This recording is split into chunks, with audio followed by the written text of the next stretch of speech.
저번 제 유학기에 이어서 제가 독일에서 핀란드까지 오게 된 이야기를 해드리려고 해요. 저는 원래 미래 계획을 막 미리 거창하게 세워서 따른다기보단 어떤 기회가 그 당시에 주어졌기 때문에 그거를 아주 쉽게 선택을 해왔던 것 같아요. 그래서 진로를 결정할 때도 그런 면에서는 좀 수동적인 편이었죠. 별일이 없다면 그냥 독일에서 석사랑 박사까지 마칠 예정이었어요. 저는 학사 때부터 응집 물질, 물리학, 실험 쪽에서 연구를 해왔는데 석사 2년 차에 들어서야 그 공부가 저한테 잘 맞는 건지 제가 원하는 공부가 무엇인지에 대해서 좀 진지하게 생각을 해보기 시작했어요. 오랫동안 고민을 하고 친구와도 고민 상담을 하면서 내린 결론은 제가 그 분야를 박사까지 4년, 5년을 더 투자를 해서 공부를 하고 싶을 만큼 좋아하진 않는다는 것이었어요. 독일을 떠나게 된 거는 그런 새로운 분야에서 새로운 공부를 하고 싶다는 그런 마음이 제일 컸었던 것 같아요. 이제 또 다른 이유는 제가 당시에 장거리 연애 중이었거든요. 독일과 핀란드 사이에 약 3개월 조금 더 사귀고 그 뒤로 1년 넘게 장거리 연애를 지속하는 중이었는데 박사가 끝날 때까지 4년, 5년 얼마나 더 걸릴지 모르는 상황에서 롱디를 해보신 분들이면 아시겠지만 정말 까마득하더라고요. 그래서 이제 다른 나라가 아닌 핀란드를 선택하게 된 것도 있고요. 제가 전공하고 있던 물리학과에 어떤 그룹들이 있는지, 어떤 연구를 하는지, 어떤 논문들이 나왔는지 이런 거를 좀 쭉 살펴보면서 이제 제가 마음에 드는 곳을 이렇게 추려내기 시작했죠. 석사를 다른 데서 따고 핀란드로 박사를 지원하는 방법은 몇 가지가 있는데 일단은 인맥을 사용하는 일인데 만약에 석사를 지도해 주신 교수님이나 같이 일했던 사람들이 핀란드에 인맥이 있다고 하면 추천을 해달라고 해서 이제 가는 경우예요. 여기서는 그런 인맥이 매우 중요하기도 하고 아는 사람이 추천을 해준 거기 때문에 그 학생을 좀 더 자세하게 좀 더 긍정적으로 보게 되거든요. 저 같은 경우에는 독일에서의 지도 교수님이 연결을 해줄 만한 인맥이 핀란드에 없었어요. 그리고 이제 두 번째 방법은 이제 학교 홈페이지에 들어가면 오픈 포지션, 채용 공고들이 막 올라와요. 문제는 채용 공고에 올라오는 자리가 그렇게 많지도 않을 뿐더러 제가 원하는 그룹에서는 채용 공고가 올라오는 일이 거의 없었기 때문에 그리고 이제 남은 방법이 개별적으로 교수님들에게 컨택을 하는 거예요. 보통 이 그룹의 연구에 관심이 있다라는 그런 내용과 함께 커버레터 혹은 자기소개서랑 CV, 나의 이력서를 이렇게 첨부를 해서 이메일을 보내요. 문제는 이 교수님들이 굉장히 바쁘기 때문에 아예 읽지도 않는 경우가 태반이거든요. 이력이 아무리 출중해도 교수님들이 제 이력서를 열어보지 않으면은 소용이 없잖아요. 저 같은 경우에는 반반이었어요. 답장이 오고 안 오고 하는 게. 2-3번 써도 답장이 안 오는 경우도 있고 답장을 이제 해주는 분들도 계시는데 긍정적인 답변이 정말 하나도 안 오더라고요. 보통 이제 여러 가지 이유가 있었지만 가장 많이 오는 답변들이 자기 그룹에는 자리가 없다거나 아니면은 박사 학생을 한 명 더 고용을 할 만한 펀딩이 없다는 얘기가 대부분이에요. 펀딩이 없다, 자리가 없다라는 대답이 계속 돌아오는 이유는 그 핀란드 학교나 이제 그 교수들의 입장에서는 그러니까 자기가 속해 있는 학교에서 공부를 계속 해왔고 혹은 자기 그룹에서 썸머 잡이라든지 이런 걸로 몇 개월 일한 경험이 있거나 하는 핀란드 자국민 학생들 그리고 거기서 석사나 학사까지 공부를 해온 외국인 학생들도 이미 너무너무 많은데 연결고리가 전혀 없는 외국인 학생을 외국에서 굳이 데려올 만한 이유가 없기 때문에 계속 이메일을 보내도 답을 안 하게 되는 거예요. 그러니까 이렇게 생각을 하시면 돼요. 그러니까 핀란드에 있는 학교들은 나를 평가를 할 때 고용주의 입장에서 평가를 하는 거예요. 우리는 보통 석사랑 박사 과정을 묶어서 대학원이라고 부르잖아요. 근데 여기는 시스템이 학사랑 석사를 통합한 과정이기 때문에 석사까지는 학생으로 분류가 되고 박사부터는 연구원의 개념이에요.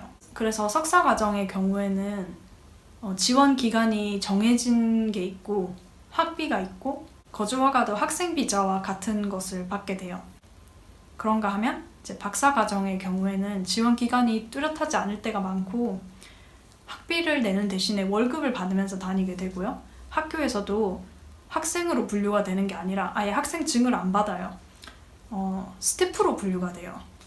그렇기 때문에 거주 허가를 받을 때도 취업 비자와 같은 개념의 퍼밋을 받게 되는 거예요. 그래서 제가 2015년 8월에 지원을 시작해서 2월달이 될 때까지 반년이 넘는 기간 동안 계속 컨택을 하고 거절을 받고 또 컨택을 하고 거절을 받고 채용 공고 나오면은 또 지원서를 쓰고 하는 걸 계속 반복을 했어요. 그해 3월 달이 제일 고비였는데 독일에서 그 석사 계약 기간도 끝나고 그게 끝나면서 학생 거주 허가도 끝나버리기 때문에 다른 거주 허가를 받거나 아니면 한국으로 돌아가야 하는 상황이었어요. 아무리 컨택을 해도 답이 그런 식으로밖에 안 오니까 굉장히 자존감이 무너지더라고요. 내가 이때까지 해온 게 정말 아무것도 아닌 건가. 이제서야 내가 정말 내가 좋아하는 일을 찾아서 해보고 싶은데 왜 이렇게 힘든가. 그래서 심적으로 그때가 제일 힘들었던 것 같아요. 제가 1월, 2월부터는 정말 제가 하고 싶은 분야나 제가 일해왔던 분야랑 조금이라도 관련이 있으면 무조건 지원을 했어요. 나오는 대로. 저희 학교는 3월 달이 되면 그해 이제 여름에 일할 여름 연구원들을 막 뽑는 시기거든요. 보통 이제 그 포지션들은 학사랑 석사생들을 위한 거긴 하지만 저는 그때 지푸라기라도 잡는 심정으로 제가 석사 학위가 있긴 하지만 교수님들한테 다시 컨택을 막 하기 시작했어요. 여름 연구원 자리가 있다는 것은 그 학생을 뽑을 자금이 있다는 얘기니까 그때 이메일로 이제 연락을 주고받기 시작한 교수님이 2분 정도 계셨는데 갑자기 막 흥미를 보이시면서 너 이력이 굉장히 흥미롭다 하시면서 네 석사 논문도 한번 보고 싶다 보내달라 라는 말까지 하시는 거예요. 제 독일 슈퍼바이저한테도 전화가 와서 막 이것저것 물어보고 그랬대요. 그런 반응이 반년 동안 한 번도 없었기 때문에 진짜 얼떨떨했어요. 그 이후에 전화 인터뷰, 스카이프 인터뷰도 막 잡히고 제가 독일에 있을 수 있었던 마지막 달에 극적으로 긍정적인 대답이 와서 핀란드에서 서머잡을 가지게 된 거죠. 4월 달에 바로 시작을 해서 그해 말까지 파트타임으로 연구원으로 일을 하다가 2017년 1월부터 정식 박사 과정을 시작하게 되었어요. 바로 박사 과정으로 전환을 하지 못한 이유도 역시 그 펀딩 문제에 있는데 최근 몇 년 전부터 핀란드 연구 자금 상황이 많이 안 좋아지기도 했고 아주 큰 그룹이 아닌 이상 막 남아 도는 자금이 있는 게 아니기 때문에 박사 학생들은 자기가 알아서 이제 그 펀딩을 계속 구해야 되거든요. 저도 그 과정을 거쳐야 했기 때문에 펀딩을 해결하기까지가 그렇게 좀 오래 걸렸었어요. 그때부터 이제 매년 펀딩을 또 지원을 하고 있고 학회 갔을 때도 제가 펀딩 지원을 쓴다고 얘기를 했었는데 지금은 이제 아주 풍족한 펀딩을 가지고 박사 생활을 하고 있어요. 여기까지가 제가 핀란드로 오게 된 이야기고요. 이제 요약을 하자면 핀란드에서 공부하지 않은 외국인으로서 박사 과정을 지원을 한다는 거는 내가 아무리 특별해도 그 특별함을 이제 어필하기가 너무너무 힘든 게 가장 큰 문제인 것 같아요. 저 같은 경우에는 계속 컨택을 하고 계속 지원서를 보내고 했기 때문에 누군가가 이제 관심을 가지고 제 이력서를 꼼꼼하게 읽어보게 되어서 이 자리에 지금 핀란드에 있게 된 것이지만 그러니까 아무 인맥이 없이 거기 그렇게 되기까지가 운도 따라야 하고 시기도 잘 맞아야 되고 약간 그런 와일드 요소가 너무 많은 것 같아요. 만약 이제 핀란드에서 공부를 계속 하고 싶으신 분들의 경우에는 핀란드에서 석사를 하는 것이 가장 이상적인 루트인 것 같아요. 석사 같은 경우에는 지원을 하게 되면 경쟁자들 자체가 일단은 전 세계에서 오는 동등한 위치에 있고 내 이력, 나의 성적 모든 것이 내 지원서에 들어가고 그 지원서를 꼼꼼히 읽어볼 사람이 있는 거잖아요. 석사 학생으로서 여러 그룹에서 일해볼 기회도 많고 그렇게 일을 해본 경우에는 그대로 박사 학생으로 고용을 하는 경우가 정말 많아요. 그래서 그게 가장 안정적인 방법인 것 같아요. 제 생각에는. 아니면은 채용 공고를 정말 잘 활용을 하세요. 채용 공고가 있다는 거는 그 그룹에 이제 펀딩이 있다는 것이고 자리가 있다는 것이기 때문에 이제 내가 지원서를 보내면은 그 사람들이 읽을 거라는 확신이 있잖아요.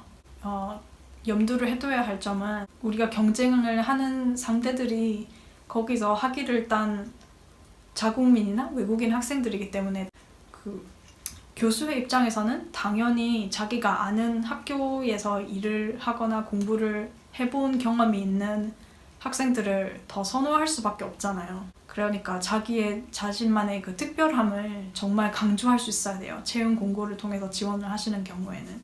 핀란드 석사나 이제 박사 과정 지원에 관해서 더 질문이 있으시다면 댓글에 남겨주세요.